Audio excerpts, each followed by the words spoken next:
दोस्तों आज हम पढ़ेंगे फिजिक्स और फिजिक्स में हम पढ़ने वाले हैं मोशन। तो आज की इस वीडियो में हम पढ़ेंगे what is the motion, types of motion, physical quantities और types of physical quantities, average speed, average velocity, acceleration, distance, displacement, speed and velocity, types of velocity and types of speed के बारे में दोस्तों हम पढ़ेंगे। दोस्तों मोशन पे पूरा हमारा जो होगा प्लेलिस्ट होगा और इसी में आपको सारी वीडियोस मिल जाएंगी। दोस्तों ये सब हम चैप्टर जो है क्लियर करने वाले हैं, ये सब जो पॉइंट्स है हम क्लियर करने वाले हैं। दोस्तों चलिए वीडियो को स्टार्ट करते हैं। दोस्तों मोशन चैप्टर स्टार्ट करने से पहले मैं आपको बताना चाहूंगा एक एग्जाम्पल जो बहुत ही इंपॉर्टेंट है, जिससे आपका जो मोशन है उसका डेफिनेशन क्लियर हो जाएगा और उसे आसानी से आप समझ सकते हैं। जैसे कि आप देख सकते हैं स्क्रीन पे एक जो पर्सन है वो चल रहा है यानी मूवमेंट कर रहा है, मूवमेंट कर रहा है यानी वो मोशन में, मूवमेंट कर रहा है यानी मोशन में। और दोस्तों वही मान लीजिए यदि कोई जो पर्सन है वो खड़ा हो जाता है तो वो चला जाता है रेस्ट में, ठीक है।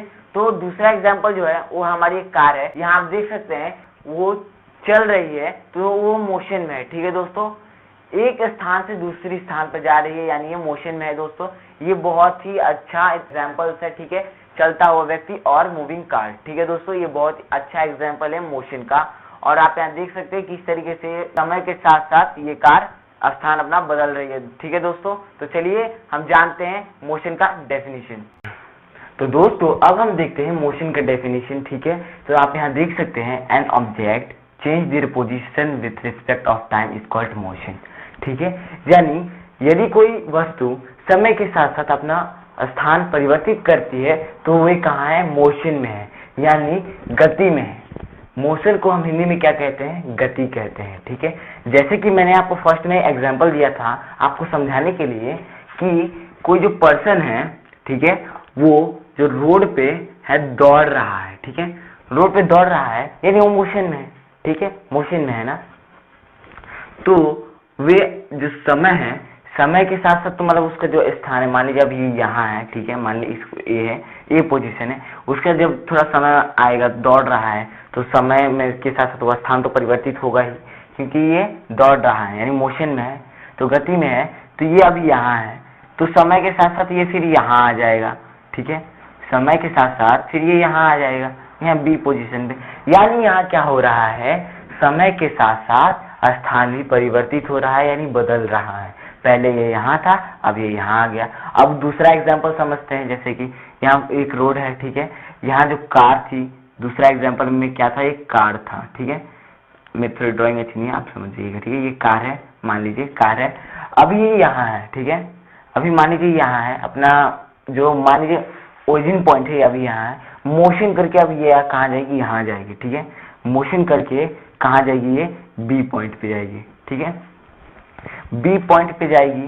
तो ये मोशन करके यानी समय के साथ साथ ये मोशन करके गई है तो समय के साथ साथ अपना स्थान भी बदल ली है यानी क्या, मोशन है, ठीक है, ये भी मोशन है, इसे हम मोशन कहते हैं। अब देखिए जैसे कि मैंने आपको बताया था कि जैसे मैं ये जो पेन है अभी लिख रहा है तो मोशन में है, और जो मैं हूँ जो मैं मूवमेंट कर रहा हूँ, जो आपको पढ़ाते समय मूवमेंट कर रहा हूँ तो ये मोशन है, ठीक है। इसी तरीके से ये जो मतलब ये जो हो रहा है जो प्रोसेस, ये सभी मोशन है, ठीक है दोस्तों, समझे, सभी मोशन है।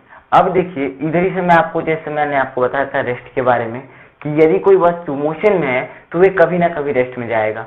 तो मान लीजिए ये जो है कार जो है अपने डेस्टिनेशन पर पहुंचने के बाद स्टॉप यानी रुकेगी तो जरूर, ठीक है, रुकेगी तो जरूर, यानी मान लीजिए कोई आदमी अपने डेस्टिनेशन पे पहुंच गया, उसके बाद वो उतर के अपना काम करेगा, ठीक है, गाड़ी रोक देगा, यानी वो कहाँ गई, अगर गाड़ी खड़ी है तो कहाँ है, अभी वो रेस्ट में है यानी उसमें मूवमेंट नहीं है। अगर ये मान लीजिए मैंने पेन इस तरीके से रख दिया तो ये अभी मूवमेंट में नहीं है, इसीलिए मैं अभी इससे लिख नहीं रहा हूँ, ये अभी मूवमेंट में नहीं है यानी ये रेस्ट में है, ठीक है। तो अगर ये कार सिर्फ खड़ी रहती है, कोई मूवमेंट नहीं करती यानी मूव नहीं होती है, तो ये कहाँ चली गई, रेस्ट में चली गई। मैंने आपको पहले एग्जाम्पल में बताया था, ठीक है। अब चलिए अगर आप ये मोशन समझ गए हैं इतने एग्जाम्पल से तो आप इसका स्क्रीनशॉट ले लीजिए क्योंकि ये बहुत ही इंपॉर्टेंट है और आप इसे नोट करते जाइए। और चलिए हम लोग जान लेते हैं रेस्ट के बारे में, ठीक है, कि रेस्ट में ज़्यादा डिफरेंस नहीं है, मोशन और रेस्ट का डेफिनेशन बिल्कुल सेम है, बस कुछ चेंजेस है, ठीक है। तो चलिए हम लोग रेस्ट के बारे में भी जान लेते हैं। तो दोस्तों आइए हम समझ लेते हैं रेस्ट के बारे में। अब ये रेस्ट क्या होता है। दोस्तों मोशन और रेस्ट के डेफिनेशन में कुछ भी डिफरेंस नहीं है, बस एक डिफरेंस है डज नॉट का। अब दोस्तों इसका ये मतलब नहीं हुआ कि अगर आपसे कोई पूछे कि मोशन और रेस्ट में क्या फर्क है तो आप डायरेक्ट बोलते डज नॉट का फर्क है। तो दोस्तों ये आपका आंसर जो होगा गलत हो जाएगा। मैं आपको इस डेफिनेशन का मीनिंग समझाता हूं। देखिए, यदि कोई वस्तु समय के साथ साथ अपना स्थान नहीं बदलती है तो उसे हम क्या कहते हैं? रेस्ट कहते हैं, यानी विराम कहते हैं। रेस्ट को हम हिंदी में विराम कहते हैं। अब एग्जाम्पल से हम लोग समझते हैं, ठीक है। जैसे कि मैं फर्स्ट एग्जाम्पल में मैंने आपको मोशन में कहा था, कोई जो आदमी है वो दौड़ रहा है एक सड़क पे, ठीक है। तो अब जो रेस्ट का जो एग्जाम्पल है, आदमी तो है बट दौड़ नहीं रहा, वो एक ही स्थान पर खड़ा है, ठीक है। और दोस्तों आप लोग जानते हैं समय किसी का वेट नहीं करता, यानी समय किसी के लिए रुकता नहीं है, ठीक है। समय चलता जाता है। तो यानी ये जितनी देर से खड़ा था, समय तो आगे बढ़ा है ना, तो अभी भी जो समय है चल रहा है, बट ये जो है अभी भी वही है, यानी ये समय के साथ साथ अपना स्थान नहीं बदल रहा, यानी ये अभी रेस्ट में है। यानी मान लीजिए ये जो पेन है इसको मैं इस तरीके से रख देता हूं तो ये अभी मूवमेंट नहीं कर रहा, ये समय के साथ साथ अपना स्थान नहीं बदल रहा, तो ये अभी रेस्ट में है। और अगर आप ये रेस्ट क्या होता है समझ गए हैं तो आप इसका स्क्रीनशॉट ले लीजिए, क्योंकि ये बहुत ही इंपॉर्टेंट है। और चलिए अब हम जानते हैं टाइप्स ऑफ मोशन। तो दोस्तों आइए अब हम जानते हैं टाइप्स ऑफ मोशन के बारे में। दोस्तों मोशन कुल 3 प्रकार के होते हैं। फर्स्ट टाइप है वो है linear motion, second circulatory motion और थर्ड है ऑसिलेटरी मोशन। अब देखिए हम जानते हैं लीनियर मोशन क्या होता है। लीनियर मोशन क्या होता है, ठीक है। यदि कोई ऑब्जेक्ट स्ट्रेट पाथ पर मूवमेंट करता हो, यानी मूव होता हो, मोशन करता हो, तो उसे हम क्या कहते हैं? Linear motion. सर्कुलेटरी मोशन किसे कहते हैं? यदि कोई ऑब्जेक्ट सर्कुलर पाथ पर मूवमेंट करता हो तो उसे हम क्या कहते हैं? Circulatory motion. और ऑसिलेटरी मोशन क्या कहता है, ठीक है। ऑसिलेटरी मोशन हम किसे कहते हैं, ठीक है। तो यदि कोई ऑब्जेक्ट कभी आगे कभी पीछे, कभी आगे कभी पीछे इस तरीके से मूवमेंट करता हो, यानी मूव होता हो, मोशन करता हो, तो उसे हम क्या कहते हैं? Oscillatory motion. जैसे कि पेंडुलम, पेंडुलम इसका बेस्ट एग्जांपल हो सकता है सर ऑसिलेटरी मोशन का, ठीक है। तो दोस्तों आज की इस वीडियो में हम पढ़ेंगे लीनियर मोशन के बारे में, और बचे 2 के बारे में हम अगली वीडियो में पढ़ेंगे, जिसे हम 3 पार्ट्स में डिवाइड करेंगे। इसी टाइप्स ऑफ मोशन में हम 3 वीडियो बनाएंगे, ठीक है। तो फर्स्ट जो है ये वीडियो लीनियर मोशन के ऊपर है, सेकंड जो वीडियो होगी वो है सर्कुलेटरी मोशन, और थर्ड वीडियो होगी हमारे ऑसिलेटरी मोशन के ऊपर। तो चलिए आगे बढ़ते हैं और जानते हैं फिजिकल क्वांटिटीज क्या होती हैं। तो दोस्तों आइए हम जान लेते हैं फिजिकल क्वांटिटीज होती क्या है, ठीक है। It is the physical properties of material that can be measured, यानी वैसी राशि जिसे हम माप सकते हैं उसे हम क्या कहते हैं? भौतिक राशि। फिजिकल क्वांटिटी को हम हिंदी में भौतिक राशि कहते हैं। अब एग्जाम्पल में जैसे कि आप देख सकते हैं डिस्टेंस और लेंथ, और ऐसे ही इत्यादि एक्सेट्रा, ठीक है। अब देखिए डिस्टेंस को हम माप सकते हैं, लेंथ को यानी लंबाई को हम माप सकते हैं, ऐसी बहुत कुछ है जिसे हम माप सकते हैं, ठीक है। यानी समझ लीजिए ऐसी राशि जिसे हम माप सकते हैं उसे हम क्या कहते हैं? भौतिक राशि कहते हैं, यानी फिजिकल क्वांटिटीज कहते हैं। It is the physical properties of material that can be measured, ठीक है। आप इस तरीके से समझ सकते हैं, और आप इसका स्क्रीनशॉट ले लीजिए क्योंकि बहुत ही इंपॉर्टेंट है। आप इसका स्क्रीनशॉट ले लीजिए और जानते हैं हम इसके टाइप्स के बारे में। तो दोस्तों अब हम जानेंगे types of physical quantities. First है स्केलर क्वांटिटी और सेकंड है वेक्टर क्वांटिटी।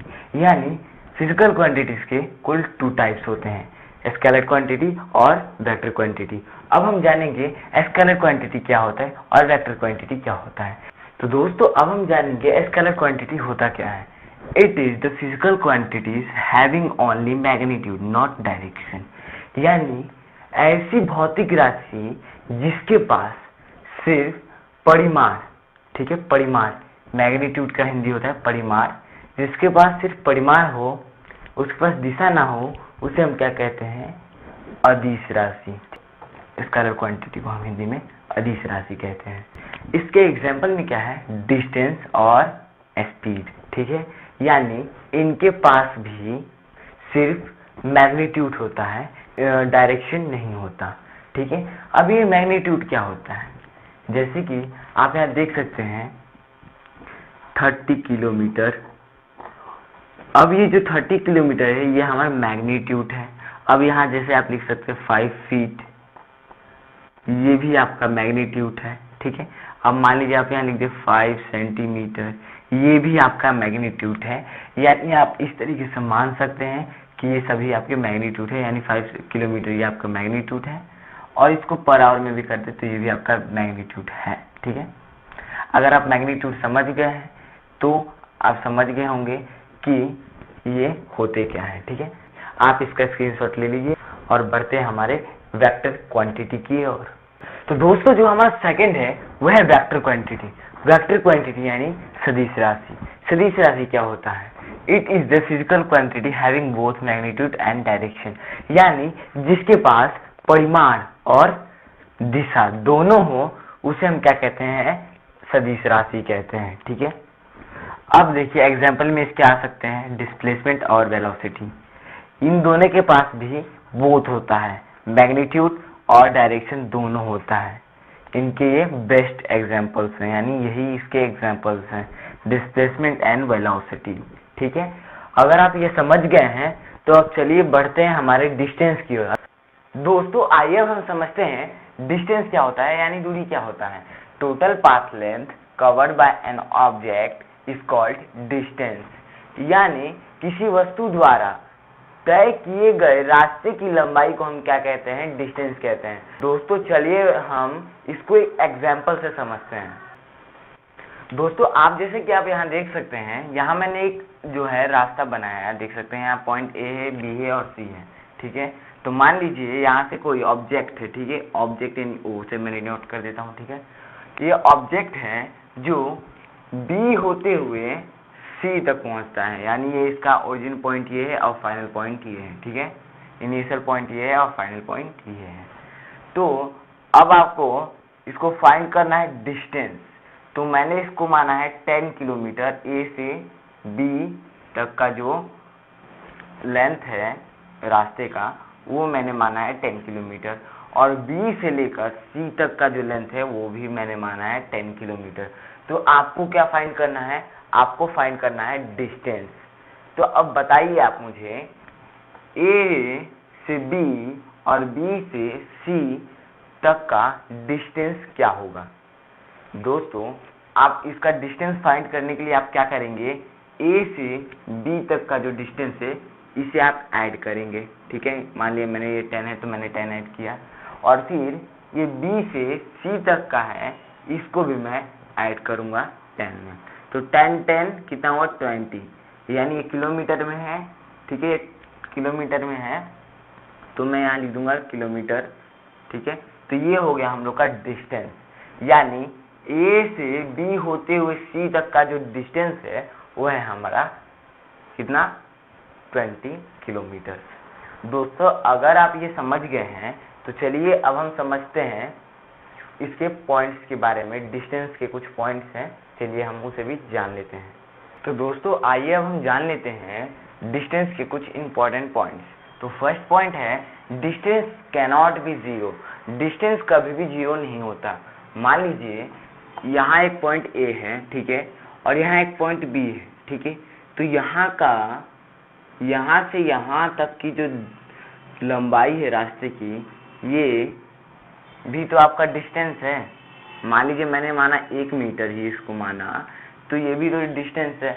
यदि मान लीजिए कोई पॉइंट है और यहाँ से कोई भी मतलब आगे पॉइंट नहीं है जहाँ आपको जाना है किसी पर्सन को, तो आप वहीं रहेंगे। तो आप जानते हैं कि यदि कोई वस्तु मूवमेंट नहीं करता और वहीं एक ही स्थान पे खड़े रहता है, समय के साथ साथ अपना स्थान परिवर्तित नहीं करता, तो वह रेस्ट में रहता है। तो इसमें डिस्टेंस का सवाल आया ही नहीं, यानी डिस्टेंस कभी भी क्या होता है? जीरो नहीं होता। तो दोस्तों उसके बाद है जो है सेकंड पॉइंट, वो है it is the always positive. Distance हमेशा पॉजिटिव में होता है, कभी भी नेगेटिव नहीं होता, आप जानते ही होंगे। और दोस्तों थर्ड पॉइंट है it is the scalar quantity. दोस्तों जब मैं आपको फिजिकल क्वांटिटी पढ़ा रहा था तो मैंने आपको स्केलर क्वांटिटी के बारे में बताया था। इसके पास डायरेक्शन नहीं होता, सिर्फ मैग्नीट्यूड होता है, इसके पास डायरेक्शन नहीं होता। ये इसका मैंने एग्जाम्पल में दिया था, इसके एग्जाम्पल मैंने दिया था आपको डिस्टेंस और स्पीड दिया था, ठीक है। इसके अलावा टाइम भी हो सकता है, टेम्परेचर भी हो सकता है, बहुत कुछ हो सकते हैं, इसमें डायरेक्शन नहीं होता, ठीक है।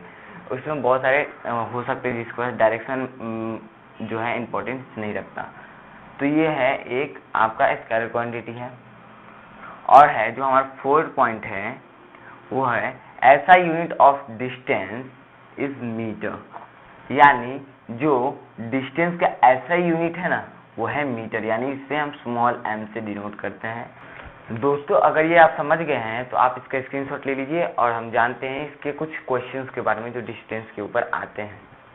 तो दोस्तों आइए अब हम जानते हैं डिस्टेंस के ऊपर कुछ क्वेश्चंस के बारे में। तो दोस्तों फर्स्ट क्वेश्चन ऐसा आता है कि यदि कोई ऑब्जेक्ट अपनी ओरिजिन पॉइंट से y के राइट की ओर जाए, यानी ये ओरिजिन पॉइंट यानी O यानी मूल बिंदु, ठीक है, राइट की ओर जाए कितने किलोमीटर, 4 किलोमीटर। उसके बाद आपको बोला जाए फिर वो x 3 किलोमीटर जाती है, तो आप बताइए इसका डिस्टेंस कितना होगा, ठीक है। दोस्तों डिस्टेंस फाइंड करने का मैंने आपको क्या बताया था, आपको जितना भी जो लंबाई है रास्ते की उसको आप ऐड कर दीजिए, ठीक है। तो यहाँ जो है y की ओर जा रहा है, जो राइट y की ओर, तो वो कितना है 4 किलोमीटर, तो 4 को ऐड कीजिए कितने 3 से। x अप की ओर जा रहा है तो आपका ये जो रास्ते की लंबाई है वो है 3 किलोमीटर, तो आप इसे ऐड कीजिए और ये हो गया आपका 7 किलोमीटर, आपका हो गया डिस्टेंस, ठीक है दोस्तों। और इसके अलावा इस पे ही आपके डिस्प्लेसमेंट के भी क्वेश्चंस आते हैं, ठीक है दोस्तों। आपको इस पे डिस्प्लेसमेंट के भी क्वेश्चंस आते हैं जो अब हम पढ़ेंगे जब मैं आपको डिस्प्लेसमेंट बताऊंगा, ठीक है दोस्तों। तो अगर आप ये समझ गए हैं तो चलिए हम आगे बढ़ते हैं। तो दोस्तों अब हम जानेंगे स्पीड क्या होता है, यानी चाल क्या होता है। An object cover distance per unit time is called speed, यानी किसी वस्तु द्वारा इकाई समय में तय की गई दूरी को हम क्या कहते हैं, स्पीड कहते हैं, ठीक है दोस्तों। आप यहाँ स्पीड का फॉर्मूला देख सकते हैं, speed is equal to distance upon time, यानी स्पीड को फाइंड करने के लिए हमारे पास क्या होना चाहिए, डिस्टेंस होना चाहिए और टाइम होना चाहिए, ठीक है दोस्तों। डिस्टेंस होना चाहिए और क्या होना चाहिए, हमें टाइम होना चाहिए, ठीक है। तो आप क्या करेंगे, तो मैं आपको एक एग्जांपल देता हूँ। यहाँ देख सकते हैं आप, यहाँ एक कार है ए पॉइंट पे और ए पॉइंट से बी पॉइंट की जो डिस्टेंस है वो है 100 किलोमीटर, मैंने एग्जांपल में लिया है 100 किलोमीटर, ठीक है। और जो डिस्टेंस कवर में करने में टाइम जो लग रहा है वो है 5 आवर्स, यानी कितना 5 घंटे लग रहे हैं 100 किलोमीटर डिस्टेंस करने में इस कार को, ठीक है दोस्तों। अब देखिए, अब हम इसे स्पीड फाइंड करेंगे, इससे हम इसका स्पीड फाइंड करेंगे, किसका, इसका कार का स्पीड हम लोग फाइंड करेंगे, ठीक है। तो ये जो है डिस्टेंस दिया है और क्या दिया है, टाइम दिया है। तो फॉर्मूले में हमें क्या चाहिए, डिस्टेंस चाहिए और टाइम चाहिए। तो हम क्या करेंगे, ये जो डिस्टेंस है हम डिस्टेंस की जगह पे इंक्लूड कर देंगे और ये टाइम है ये हम यहाँ डिनोमिनेटर की जगह पे इंक्लूड कर देंगे, ठीक है। तो चलिए हम इसको इंक्लूड कर देते हैं। तो दोस्तों आप देख सकते हैं मैंने इसको इंक्लूड कर दिया है, डिस्टेंस 100 किलोमीटर और टाइम 5 आवर्स, ठीक है। तो मैं इसको अभी आवर्स नहीं लिखूंगा, ठीक है। तो ये यदि, अब देखिए मैं आपको एक और बात समझा देता हूँ, यदि यहाँ किलोमीटर में है तो नीचे वाला जो होगा आवर्स में होना चाहिए, ठीक है। और यदि ये मीटर में है तो आपका जो टाइम है वो आपको सेकेंड में होना चाहिए, ठीक है। ये इसका जो छोटा यूनिट है वो होगा मीटर पर सेकेंड, ठीक है, समझ गए आप, ठीक है। तो आप क्या करेंगे, आप इसको क्या करेंगे, कट कर देंगे, फ्रैक्शन है तो हम इसे कट कर देंगे। तो ये हम लोग का कितनी बार कटेगा, 20, ठीक है। 20 से डिवाइड हो जाएगा 100, तो हम लोग का जो है होगा क्या होगा, आप देख सकते हैं किलोमीटर और ये आवर में दिया है, तो जो हम लोग का 20 है क्या होगा, किलोमीटर पर आवर होगा, यानी जो ये कार की स्पीड है वो है 20 किलोमीटर पर आवर। दोस्तों हमारा जो स्पीड है वो फाइंड हो चुका है। इस तरीके से हमारा जो है स्पीड फाइंड होता है। अगर आप ये समझ गए हैं तो आप इसका स्क्रीनशॉट ले लीजिए और चलिए हम बढ़ते हैं आगे। तो दोस्तों स्पीड के कुछ टाइप्स भी होते हैं। तो दोस्तों कुल स्पीड 2 टाइप्स के होते हैं, यूनिफॉर्म स्पीड और नॉन यूनिफॉर्म स्पीड। इसके अलावा भी एक टाइप होता है जिसका नाम है एवरेज स्पीड, ठीक है, एवरेज स्पीड होता है, ठीक है। वो उसको अभी हम नहीं पढ़ेंगे, उसको हम बाद में पढ़ेंगे। तो अभी हम पढ़ेंगे क्या, यूनिफॉर्म स्पीड और नॉन यूनिफॉर्म स्पीड। अभी यूनिफॉर्म स्पीड क्या होता है, चलिए हम लोग जान लेते हैं। तो दोस्तों अब हम जानेंगे यूनिफॉर्म स्पीड क्या होता है, यानी एक समान चाल क्या होता है। An object cover equal distance in equal time is called uniform speed, यानी एक समान समय में एक समान तय की गई दूरी को हम क्या कहते हैं, यूनिफॉर्म स्पीड कहते हैं, ठीक है।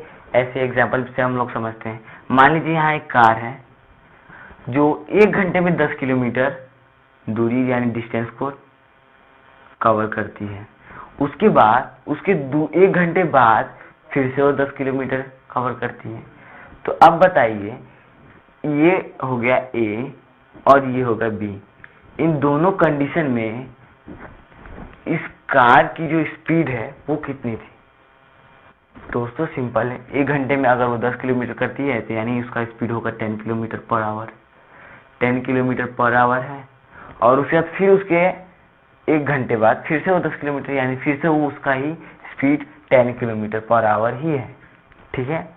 यानी आप देख सकते हैं समान समय में समान डिस्टेंस तय किया गया है, यानी ये यूनिफॉर्म स्पीड से चल रहा है, एक ही समान स्पीड में चला रहा है अपनी कार को, ठीक है, यानी ये यूनिफॉर्म स्पीड में चल रहा है, ठीक है।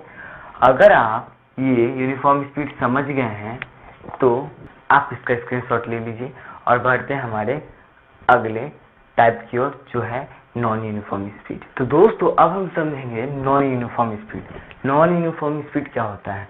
An object cover by unequal distance in equal time, या फिर आप ये भी लिख सकते हैं equal distance in equal time, यानी इन दोनों में से एक को आपको अनइक्वल कर देना है, ठीक है, क्योंकि नॉन यूनिफॉर्म स्पीड मतलब असमान चाल, ठीक है।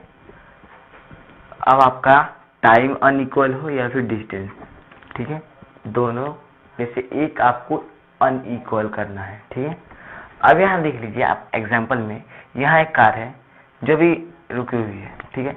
अब वो 1 घंटे में कितना, 1 घंटे में 1 आवर में 10 किलोमीटर करती है, और उसके 1 घंटे बाद ये क्या करती है, 30 किलोमीटर डिस्टेंस कवर करती है। यानी यहाँ तक तो इसका स्पीड कितना था, 10 किलोमीटर पर आवर था। उसके बाद इसने अपनी जो स्पीड है वृद्धि कर डाली, इक्वल टाइम में इसने अनइक्वल डिस्टेंस को कवर किया, ठीक है, यानी इसने स्पीड को बढ़ा दिया। तो ये आपका हो गया नॉन यूनिफॉर्म स्पीड, ठीक है। अगर आप ये समझ गए हैं तो आप इसका स्क्रीनशॉट ले लीजिए, और चलिए अब हम जानते हैं एवरेज स्पीड के बारे में। दोस्तों आइए अब हम समझते हैं एवरेज स्पीड क्या होता है। दोस्तों मैं आपको इसका डिफिनीशन नहीं लिखवाने वाला, मैं आपको डायरेक्ट समझाने वाला हूँ कि स्पीड फाइंड किस तरह करते हैं, एवरेज स्पीड को फाइंड किस तरह करते हैं। तो आप यहाँ देख सकते हैं, यहाँ एक फॉर्मूला है, average speed is equal to total distance upon total time. यानी एवरेज स्पीड को फाइंड करने के लिए हमें कुल दूरी और कुल समय की आवश्यकताएं होती हैं, ठीक है, जिसको हम ऊपर लिखते हैं, यानी न्यूमिनेटर में लिखते हैं हम क्या, कुल दूरी को, और नीचे लिखते हैं डिनोमिनेटर में हम लिखते हैं कुल समय को, और उससे टाइम दूरी को टाइम से भाग देकर हम आपका एवरेज स्पीड फाइंड कर लेते हैं, ठीक है। तो आइए अब हम समझते हैं इसको एक क्वेश्चन पे। तो फर्स्ट क्वेश्चन आप यहाँ देख सकते हैं, एक वस्तु 36 मीटर यानी 36 मीटर की दूरी 6 सेकेंड में तय करती है। यानी कोई वस्तु है, ठीक है, वो 36 मीटर की दूरी जो डिस्टेंस है, ठीक है, 36 मीटर का डिस्टेंस है, उसको 6 सेकेंड यानी 6 सेकेंड में तय करती है, तथा उसके बाद फिर से एक बार उसी वस्तु को 36 सेकेंड की दूरी 4 सेकेंड में तय करती है। वही वस्तु फिर से पुनः, यहाँ देख सकते हैं आप, पुनः 36 यानी 36 मीटर की दूरी यानी डिस्टेंस को 4 सेकेंड में तय करती है। तो औसत चाल यानी एवरेज स्पीड ज्ञात करें। तो दोस्तों आप देख सकते हैं मैंने ये जो फॉर्मूला था मैंने इरेज कर दिया है, इसको आपको मैं अब ये जो क्वेश्चन है मैं इसको आपको सॉल्व करके बताऊंगा। आप यहाँ देख सकते हैं यहाँ एक वस्तु 36 मीटर डिस्टेंस कवर कर रही है 6 सेकेंड में, ठीक है। तो मैं डिस्टेंस पहले फाइंड करूंगा, टोटल डिस्टेंस। तो मैं यहाँ लिख देता हूँ डिस्टेंस इज इक्वल टू 36, ठीक है, 36 मीटर। और यहाँ भी फिर से उसी ऑब्जेक्ट ने 36 मीटर फिर से डिस्टेंस को कवर किया है, तो मैं लिख देता हूँ 36, ठीक है। तो ये आपका इज इक्वल टू, इसको आप ऐड कर दीजिए तो आपका होगा कितना 72, ठीक है, 72 मीटर होगा। मीटर क्यों होगा? क्योंकि ये दोनों मीटर में है। यदि इनमें से कोई भी किलोमीटर में होता तो मैं क्या करता कि जो किलोमीटर में है उसको मीटर में चेंज कर देता, ठीक है, सेकंड में, क्योंकि टाइम है, ठीक है। तो चलिए अब हम टाइम, टोटल टाइम को हम अब फाइंड करते हैं। तो मैं यहाँ लिख देता हूँ क्या, टाइम, ठीक है। मैं यहाँ लिख देता हूँ time is equal to 4 second और फिर 6 सेकेंड, ठीक है। यहाँ फर्स्ट में दिया है 36 मीटर डिस्टेंस कवर करती है 6 सेकेंड में, तो मैं 6 सेकेंड लिखूंगा प्लस 4 सेकेंड लिख दूंगा। सेकेंड टर्म में, सेकेंड कंडीशन में उसने 4 सेकेंड में ट्रैवल कर लिया है, ठीक है। मैं इन दोनों को ऐड करूंगा तो ये सेकेंड में है तो मैं इसे सेकेंड में ही लिखूंगा, ठीक है, क्योंकि ये दोनों सेकेंड में है, कोई भी आवर में नहीं है, तो मैं इसके चेंज नहीं करूंगा, ठीक है। उसके बाद ये आपका टोटल टाइम और टोटल डिस्टेंस फाइंड हो चुका है। तो आपको एवरेज स्पीड फाइंड करने के लिए आपको क्या चाहिए, टोटल डिस्टेंस और टोटल टाइम ही तो चाहिए। तो दोस्तों आप क्या कीजिए, आप डायरेक्टली दीजिए एवरेज स्पीड, ठीक है, एवरेज, या फिर मैं इसको सिंबल का यूज करता हूँ, ठीक है। आप क्या कीजिए, एवरेज स्पीड का जो सिंबल होता है क्या होता है, आपका होता है v और उसके ऊपर एक एरो होता है, ठीक है, is equal to v is equal to क्या होगा हम लोग का, v arrow is equal to total distance, ठीक है। तो मैं यहाँ लिख देता हूँ टोटल डिस्टेंस को मैं किससे डिनोट कर देता हूँ, d से कर देता हूँ, ठीक है। डिस्टेंस को मैं किससे डिनोट कर देता हूँ, d से, और टोटल टाइम को मैं कर देता हूँ t से डिनोट कर देता हूँ, ठीक है। आपका हो गया t से डिनोट। अब आप इसको क्या कीजिए, इस फॉर्मूले पे रख दीजिए। तो टोटल डिस्टेंस कितना है 72, टोटल टाइम कितना है 10, अब डिवाइड करेंगे तो कितना होगा 7.2। अब देखिए अब यहाँ जो है जो यूनिट क्या है, मीटर पर सेकेंड, यानी यह मीटर टाइम जो है डिस्टेंस है वो मीटर में है और जो टाइम है सेकेंड में, तो यहाँ लिख दीजिएगा आप मीटर पर सेकेंड। ये आपका एवरेज स्पीड फाइंड होगा, यही आपका आंसर होगा, ठीक है दोस्तों। इस तरीके से आप एवरेज स्पीड को फाइंड कर सकते हैं। अगर आप ये समझ गए हैं तो आप इसका स्क्रीनशॉट ले सकते हैं और बढ़ते हैं हम आगे। तो दोस्तों आइए अब हम जानते हैं डिस्प्लेसमेंट क्या होता है। Short path length cover by an object is called displacement. दोस्तों आप डेफिनेशन में देख सकते हैं शॉर्ट पाथ लेंथ, ठीक है। मान लीजिए यहाँ आपका आप है, यहाँ मान लीजिए ए पॉइंट है, ठीक है। आपको जो स्कूल है, जो आपका स्कूल है, ठीक है, ऐसे मैं इसको डिनोट कर देता हूँ। आपका जो स्कूल है, ठीक है, ये रास्ता है, ठीक है, जो बहुत ही आपको लंबा पड़ता है, जो आपको बहुत ही लंबा पड़ता है। तो आप दिमाग लगाएंगे इतना डिस्टेंस कवर करने से अच्छा मैं क्या करूँ, शॉर्टकट रास्ता ढूंढ लेता हूँ यार। यहाँ से मैं डायरेक्ट यहाँ से निकल जाता हूँ, क्या जाता है, थोड़ा सा खेत होगा और भी क्या होगा, जंगल होगा, वहाँ से मैं निकल जाऊँगा, आराम से रास्ता बन जाएगा मेरा। मैं तुरंत जो यहाँ मैं कितना 20 किलोमीटर डिस्टेंस कवर कर रहा था वो मैं 5 किलोमीटर में ही पहुँच जाऊँगा, यानी मैं जल्दी भी पहुँच जाऊँगा और मुझे कम चलना भी पड़ेगा। ये आप आइडिया निकालेंगे, ठीक है। यानी डिस्प्लेसमेंट में भी इसी तरीके से होता है, जो आप पूरा डिस्टेंस कवर किए होते हैं, अगर आपसे डिस्प्लेसमेंट पूछ दिया जाए तो इनिशियल पॉइंट से फाइनल पॉइंट के बिटवीन जो होता है डिस्टेंस, उसी को हम क्या कहते हैं, डिस्प्लेसमेंट कहते हैं। उसको हम फाइंड कर देंगे, डिस्प्लेसमेंट हो जाएगा। चलिए अब हम इसे एक एग्जाम्पल से समझ लेते हैं। दोस्तों मैंने अभी भी वही एग्जाम्पल लिया है जो मैंने अभी पहले लिया था, ठीक है, डिस्टेंस समझाने वक्त, ठीक है। तो आप यहाँ देख सकते हैं, यहाँ पॉइंट ए है, बी है और सी है। आप देख सकते हैं यहाँ पॉइंट ए है और बी है और सी है, ठीक है। तो यहाँ भी वही प्रोसेस होगा, यहाँ से एक ऑब्जेक्ट ए से बी होते हुए सी तक पहुँचेगा, ठीक है। मैंने आपको पहले भी आपको ये डिस्टेंस बताया था और मैंने आपको यहाँ क्या दिया था, उसका जो रवि का डिस्टेंस है ए से बी का वो भी दिया था और बी से सी का भी दिया था। ठीक है, मैंने अभी भी मैं आपको दे देता हूँ। ठीक है, मैंने ये आपका दे दिया मैग्नीट्यूड। ठीक है, आपका लेंथ बता दिया। अब मैं आपको इसमें डिस्टेंस नहीं समझाने वाला, डिस्टेंस तो आप समझ ही गए हैं। ठीक है, अब मैं आपसे पूछूं इसका डिस्प्लेसमेंट क्या होगा, तो आप थोड़ा सोचेंगे डिस्प्लेसमेंट क्या होगा। ठीक है, तो मैंने आपको पहले ही समझाया था डिस्प्लेसमेंट का डेफिनेशन क्या होता है। Short path length cover by an object is called displacement.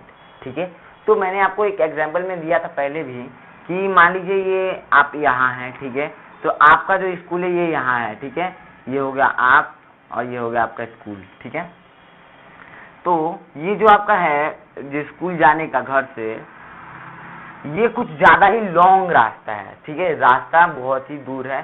ठीक है, बहुत ही डिस्टेंस में है आपका स्कूल। तो आप सोचेंगे क्यों ना इतना डिस्टेंस कवर करने से अच्छा हम क्या करें, शॉर्टकट रास्ता ही ढूंढ लें यार, सबसे बेस्ट आइडिया है। हम यहाँ से रोड यानी वे जो रोड है, सड़क ना पकड़कर हम डायरेक्ट यहाँ से शॉर्टकट ले लें तो क्या जाता है, हम यहाँ से आराम से निकल जाएंगे। ठीक है, यही बात डिस्प्लेसमेंट में है, बट इधर से आप निकल नहीं सकते। ठीक है, ये आपका डिस्प्लेसमेंट है, इसको आपको फाइंड करना है। ठीक है, तो क्या होता है इसमें, ये आपका डिस्प्लेसमेंट है। ठीक है, इसमें से आपको जाना नहीं होता, इसका आपका डिफरेंस होता है जो मैंने आपको बताया था। ठीक है, तो अगर आपसे कोई डिस्प्लेसमेंट पूछे तो इनिशियल पॉइंट से फाइनल पॉइंट की बिटवीन जो डिस्टेंस होता है वही होता है आपका क्या होता है, डिस्प्लेसमेंट होता है। ठीक है दोस्तों, वही आपका डिस्प्लेसमेंट होता है। तो मान लीजिए इसका मैं मान लिया 5 किलोमीटर डिस्टेंस इनिशियल पॉइंट से फाइनल पॉइंट का, तो ये आपका हो गया डिस्प्लेसमेंट। यानी जो आपका इतना लॉन्ग डिस्टेंस कवर हो रहा था, इसका डिस्प्लेसमेंट आपका 5 किलोमीटर है। ठीक है दोस्तों, इसमें के कुछ क्वेश्चंस आते हैं जो बहुत ही इंपॉर्टेंट होते हैं, मैं आपको क्लियर करता हूं। अगर आप ये समझ गए हैं तो आप इसका स्क्रीनशॉट ले लीजिए और चलिए हम इसके कुछ क्वेश्चंस को देख लेते हैं। दोस्तों आइए अब हम जान लेते हैं कुछ इंपॉर्टेंट क्वेश्चंस डिस्प्लेसमेंट से संबंधित। ठीक है, तो ये आप जानते ही हैं, ये आपका है क्या, ओरिजिन पॉइंट यानी मूल बिंदु। ठीक है, अब देखिए जैसे कि आपको डिस्प्लेसमेंट में क्या था, एक्स वाई। ठीक है, अक्ष था, एक्स और वाई अक्ष। ठीक है, तो इसमें अब क्या है, डायरेक्शन है। ठीक है, नॉर्थ साउथ ईस्ट वेस्ट। ठीक है, डिस्प्लेसमेंट और डिस्टेंस में क्या डिफरेंस है, डायरेक्शन का डिफरेंस है। ठीक है, अब देखिए मैं आपको एक क्वेश्चन देता हूं, यदि कोई वस्तु अपनी मूल बिंदु यानी ओरिजिन पॉइंट से वेस्ट की ओर कितना जाती है, 4 किलोमीटर। ठीक है, और उसके बाद नॉर्थ की ओर 3 किलोमीटर जाती है, तो बताइए क्या डिस्प्लेसमेंट बताइए। अब दोस्तों आपको समझना है डिस्प्लेसमेंट होता क्या है, तो मैंने आपको पहले ही आपको बताया है, इनिशियल पॉइंट से फाइनल पॉइंट, ये आपका फाइनल पॉइंट है। फाइनल पॉइंट का मतलब क्या होता है, आपका जो है वहां से डिस्टेंस आपको वो मतलब आपका डेस्टिनेशन है। ठीक है, फाइनल पॉइंट वो आपका होता है फाइनल पॉइंट, फाइनल। ठीक है, फाइनल पॉइंट वो होता है जो आपका जहां आप रुक जाते हैं यानी स्टॉप हो जाते हैं। ठीक है, जहां आप स्टॉप हो जाते हैं वहीं रुक जाते हैं, वो आपका फाइनल पॉइंट। ओरिजिन पॉइंट होता है आपका क्या होता है, ओरिजिन पॉइंट होता है आपका जहां से आप चले हैं यानी मूल बिंदु। ठीक है, जहां से आप चले हैं या फिर होम मान सकते हैं, कुछ भी मान सकते हैं, मूल बिंदु मान लीजिए इसको। ठीक है, मूल बिंदु ये आपका क्लियर हो गया। ठीक है, ओरिजिन पॉइंट मतलब जहां से आप चले हैं, और फाइनल पॉइंट यानी जहां आप रुके हैं या फिर आपका जो डेस्टिनेशन है वो कंप्लीट हो गया है। ठीक है, तो अब आपसे पूछा गया डिस्प्लेसमेंट बताओ, यानी डिस्प्लेसमेंट यानी क्या बताओ, विस्थापन बताओ। ठीक है, डिस्प्लेसमेंट को हम हिंदी में क्या कहते हैं, विस्थापन कहते हैं। ठीक है, तो आपको क्या फाइंड करना है, डिस्प्लेसमेंट यानी विस्थापन। अब मैंने आपको जब बता ही दिया है कि इनिशियल पॉइंट और फाइनल पॉइंट के बिटवीन जो होता है डिस्टेंस का, उसे ही हम क्या कहते हैं, डिस्प्लेसमेंट कहते हैं। ठीक है, तो मैंने आपको यहाँ दे दिया, जैसे कि मैंने आपको पहले भी कहा था, यहाँ स्कूल है, आप यहाँ हैं, तो शॉर्ट ट्रिक यानी शॉर्ट वे में हम जा सकते हैं। ठीक है दोस्तों, इस तरीके से मैंने आपको एग्जांपल दिया था। तो जो आप इस तरीके से जो डिस्टेंस कवर कर रहे हैं, इससे अच्छा मैं इस तरीके से कर लेता हूँ। तो ये आपका क्या हो गया, ये आपका जो है बन गया, ड्रॉ हो गया, ये हो गया आपका डिस्प्लेसमेंट। तो अब आप इसको फाइंड कर लीजिए कि इसका मैग्नीट्यूड क्या होगा। ठीक है दोस्तों, तो हम इसे मान लेते हैं पाइथागोरस थ्योरम से आप जानते ही होंगे, पाइथागोरस थ्योरम आप जानते होंगे, हाइपोटेनस, परपेंडिकुलर, बेस आप जानते ही होंगे। ठीक है, तो ये क्या होता है, ये होता है बेस, ठीक है, और ये होता है क्या, परपेंडिकुलर, और ये होगा हाइपोटेनस। अब हमें क्या फाइंड करना है, हाइपोटेनस। ठीक है, अब हमें फाइंड करना है हाइपोटेनस। ये हाइपोटेनस हम लोग किस तरीके से फाइंड करेंगे, इसका फॉर्मूला होता है पाइथागोरस थ्योरम में। ठीक है, आप पाइथागोरस थ्योरम जानते होंगे, तो इसका फॉर्मूला है हाइपोटेनस का square is equal to perpendicular का स्क्वायर प्लस बेस का स्क्वायर। अब मैं इसको इस पे इंक्लूड कर देता हूँ, इस फॉर्म में ला देता हूँ। ठीक है, तो अब क्या कीजिए, हाइपोटेनस का square is equal to perpendicular आपका कितना है 3, ठीक है, और 3 का स्क्वायर हो जाए क्योंकि यहाँ स्क्वायर है, और यहाँ बेस कितना है 4 किलोमीटर, यानी आपका 4 का स्क्वायर। तो आपका जो हाइपोटेनस का स्क्वायर इज इक्वल टू 3 का स्क्वायर कितना होता है 9 प्लस 4 का स्क्वायर कितना होता है 16। अब इसको आप ऐड करेंगे तो कितना होगा 25 होगा ना। तो अब अगर ये आपका स्क्वायर है तो अलजेब्रा में आप पढ़े होंगे, अगर स्क्वायर इज इक्वल टू के राइट की ओर आता है या फिर लेफ्ट की ओर जाता है तो कहाँ चला जाता है, ये अंडर रूट में चला जाता है। तो ये आपका स्क्वायर इज इक्वल टू इधर आने के बाद कहाँ चला जाएगा, अंडर रूट में चला जाएगा। तो मैंने इसको अंडर रूट कर दिया। ठीक है, अब आप क्या कीजिए 25 का स्क्वायर रूट निकाल दीजिए। तो सिंपल है, 5 होता है, तो मैं यहाँ 5 लिख दूंगा। ठीक है, तो ये हो गया आपका कितना, हाइपोटेनस इज इक्वल टू 5 कितना होगा 5 किलोमीटर। ठीक है, क्योंकि 1 किलोमीटर है इसका यूनिट। ठीक है, तो जो आपका हाइपोटेनस होगा वो आपका 5 किलोमीटर होगा। आपका हाइपोटेनस फाइंड हो चुका है, ये है आपका हाइपोटेनस यानी डिस्प्लेसमेंट। आपका डिस्प्लेसमेंट होगा 5 किलोमीटर। ठीक है, जो आपका अब आपसे पूछा जाए कि आप इसका डिस्टेंस बता दीजिए, तो कितना होगा 4 प्लस 3 इज इक्वल टू 7। ठीक है, 7 किलोमीटर होगा आपका डिस्टेंस, और डिस्प्लेसमेंट होगा distance is equal to 7 kilometre, और डिस्प्लेसमेंट का सिंबल क्या होता है दोस्तों, डिस्प्लेसमेंट का सिंबल होता है S भी होता है, D भी होता है, X भी होता है, बट एनसीईआरटी की माना जाए, एनसीईआरटी का तो होता है डेल्टा ट्राइंगल जैसा, और S होता है। ठीक है, डेल्टा S यानी displacement is equal to 5 kilometre. ठीक है दोस्तों, 5 किलोमीटर, डेल्टा S यानी displacement is equal to 5 kilometre. ये आपका जो है ये फाइंड हो गया आपका डिस्प्लेसमेंट। अब देखिए मैं आपसे एक और क्वेश्चन पूछने वाला हूँ, पहले आप इसका स्क्रीनशॉट ले लीजिए और फिर हम बढ़ते हैं आगे, जो मैं आपसे अभी क्वेश्चन पूछूंगा। तो दोस्तों मेरा क्वेश्चन है कि आप बताइए डिस्टेंस और डिस्प्लेसमेंट इक्वल कब होगा। दोस्तों डिस्टेंस और डिस्प्लेसमेंट इक्वल कब होगा, यानी D is equal to delta H equal कब होगा। ठीक है दोस्तों, तो मैं आपका ये डाउट क्लियर कर देता हूँ। ठीक है, डिस्प्लेसमेंट और डिस्टेंस तभी इक्वल होगा जब आप ओरिजिन पॉइंट से स्ट्रेट पाथ पे मोशन करते हैं। ठीक है, यानी स्ट्रेट पाथ पर चल रहे होते हैं, तो आपका जो होता है वो होता है डिस्टेंस और डिस्प्लेसमेंट इक्वल होता है। यानी मान लीजिए आपका जो ओरिजिन पॉइंट ये मैंने मान लिया, ठीक है, उसके बाद आप यहाँ चलते हैं वेस्ट की ओर। ठीक है, मैंने इसको वेस्ट मान लिया, नॉर्थ और ये साउथ और ये ईस्ट। ठीक है, आप यहाँ से चलते हैं सीधे स्ट्रेट लाइन पे, यहाँ आ गए आप।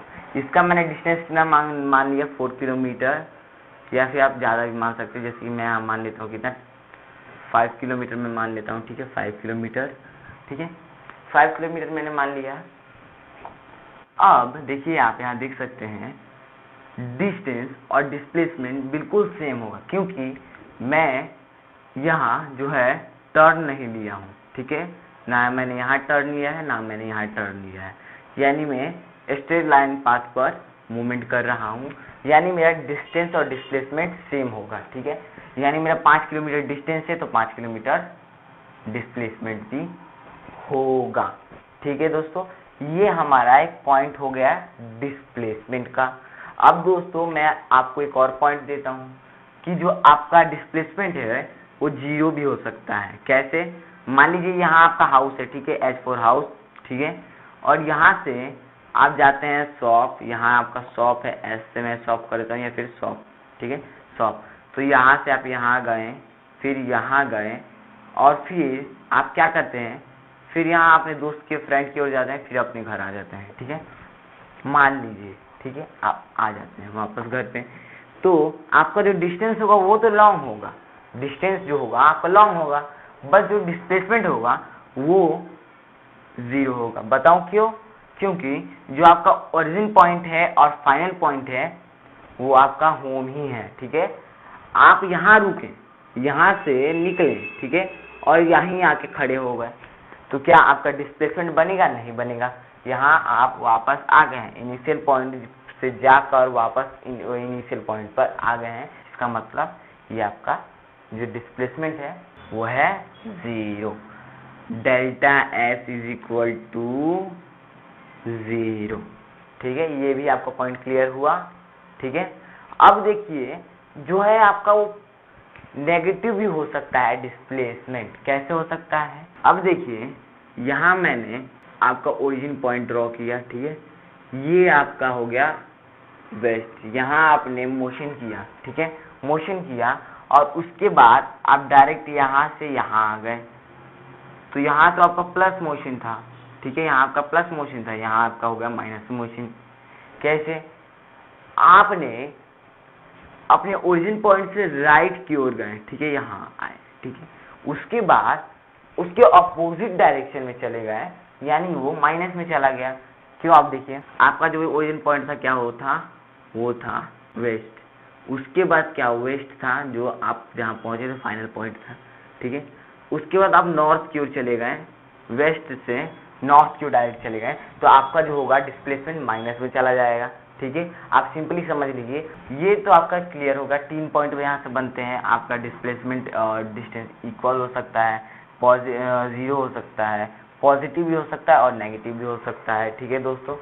अब दोस्तों आपका ये भी क्लियर हो गया होगा, इतने देर से मैं आपको बताया कि इसमें डायरेक्शन होता है, ठीक है, इसमें डायरेक्शन होता है, यानी ये वेक्टर क्वांटिटी है, ठीक है, ये डिस्प्लेसमेंट जो है ये वेक्टर क्वांटिटी है, ठीक है, क्योंकि इसके पास मैग्नीट्यूड और डायरेक्शन दोनों है, इसलिए ये वेक्टर क्वांटिटी है। दोस्तों अगर ये आपके पॉइंट जो है क्लियर हो गए हैं तो चलिए अब हम पढ़ते हैं आगे, आप इसका स्क्रीनशॉट ले सकते हैं। दोस्तों आइए अब हम जानते हैं वेलोसिटी क्या होता है। An object covered displacement per unit time is called velocity, यानी इकाई समय में तय किए गए विस्थापन को हम क्या कहते हैं? वेग कहते हैं, यानी वेलोसिटी कहते हैं। हिंदी में वेलोसिटी को हम वेग कहते हैं, ठीक है दोस्तों। अब दोस्तों यहाँ आप कुछ पॉइंट्स इसके देख सकते हैं वेलोसिटी के, उसके बाद ये जो फॉर्मूला है हम समझेंगे, ठीक है। आप जानते हैं कि ये डिस्प्लेसमेंट का सिंबल है delta S upon time T, ये टाइम का सिंबल है, ठीक है, आप जानते ही होंगे। तो हम यहाँ क्या करेंगे, यहाँ अभी हम पॉइंट के बारे में जानेंगे। तो देखिए it is the vector quantity, ये दोस्तों ये भी एक वेक्टर क्वांटिटी डिस्प्लेसमेंट की तरह, यानी इसके पास मैग्नीट्यूड के साथ साथ डायरेक्शन भी है, ठीक है, यानी परिमाण के साथ साथ इसके पास क्या है, इसके पास दिशा भी है, इसके पास दिशा भी है, यानी ये वेक्टर क्वांटिटी है, ठीक है दोस्तों। और सेकंड पॉइंट है it can be negative, positive and zero, ठीक है दोस्तों। ये नेगेटिव भी हो सकता है, पॉजिटिव भी हो सकता है और जीरो भी हो सकता है। दोस्तों कैसे हो सकता है? जब हम लोग का डिस्प्लेसमेंट 0 हो, ठीक है दोस्तों, जब हम लोग का डिस्प्लेसमेंट क्या हो, 0 हो, तो वे हम लोग का क्या होगा, 0 होगा, ठीक है।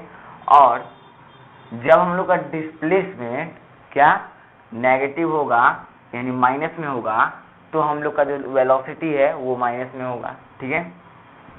पॉजिटिव में जब हम लोग का डिस्प्लेसमेंट होगा, ठीक है, पॉजिटिव में जब हम लोग का डिस्प्लेसमेंट पॉजिटिव में होगा, तो वेलोसिटी भी हम लोग का पॉजिटिव में होगा। ठीक है दोस्तों, तो चलिए अब हम ये पॉइंट जान गए हैं। अब ये थर्ड पॉइंट है, हम देख लेते हैं।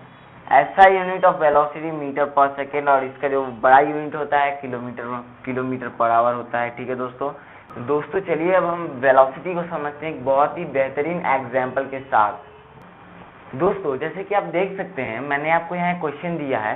क्वेश्चन में क्या है, यदि कोई ऑब्जेक्ट P पॉइंट यानी इनिशियल पॉइंट से R Q होते हुए फिर से यहीं आ जाता है, ठीक है, यहीं आ जाता है, तो फाइंड कीजिए क्या, स्पीड और वेलोसिटी।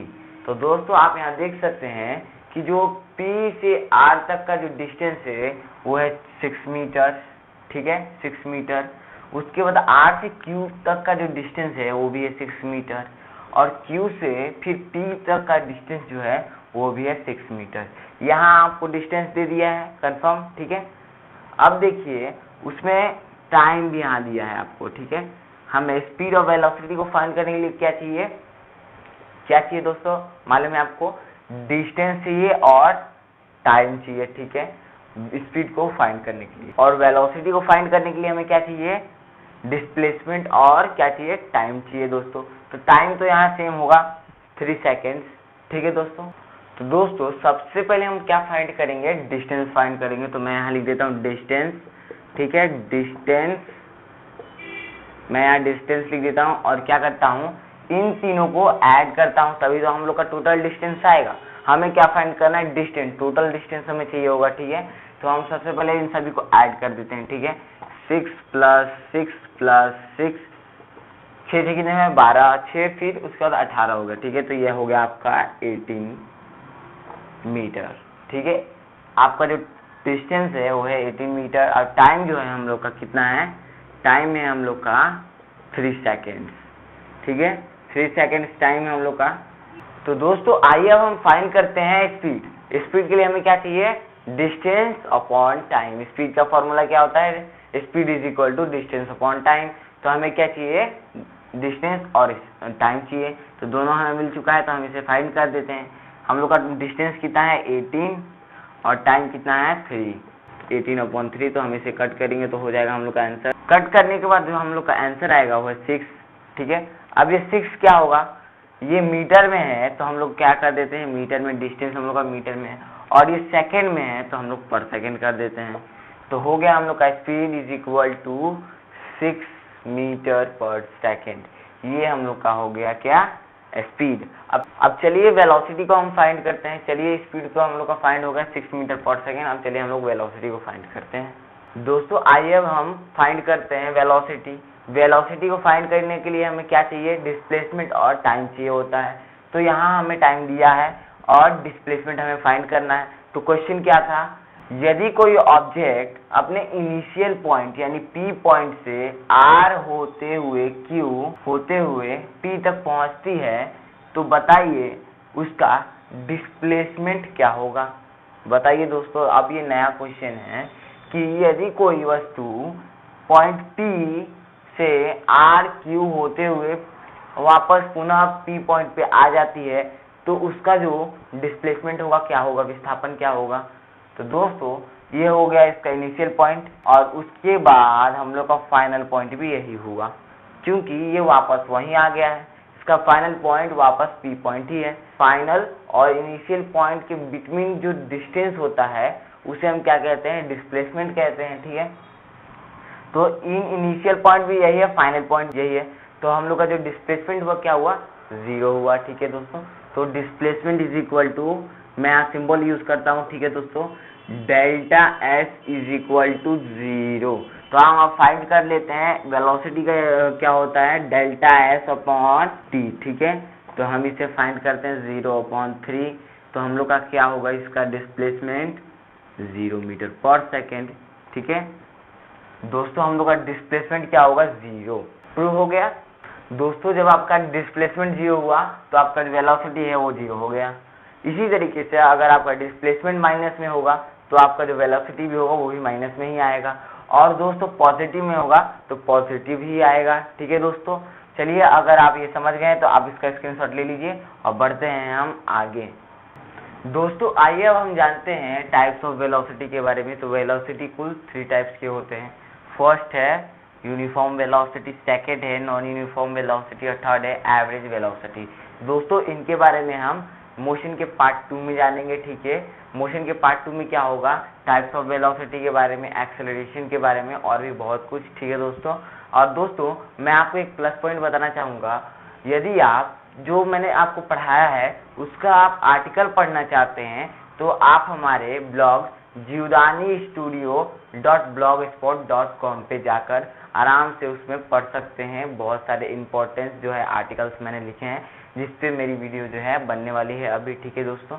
उससे जाके आप फुल इन्फॉर्मेशन ले सकते हैं। जो मैंने इसका भी नहीं पढ़ाया है उसका भी जो है आर्टिकल मैंने लिख लिया है दोस्तों। आपको स्क्रीन पे दिख रहा होगा ना, jiudanistudio.blogspot.com, ठीक है दोस्तों। Thanks for watching this video.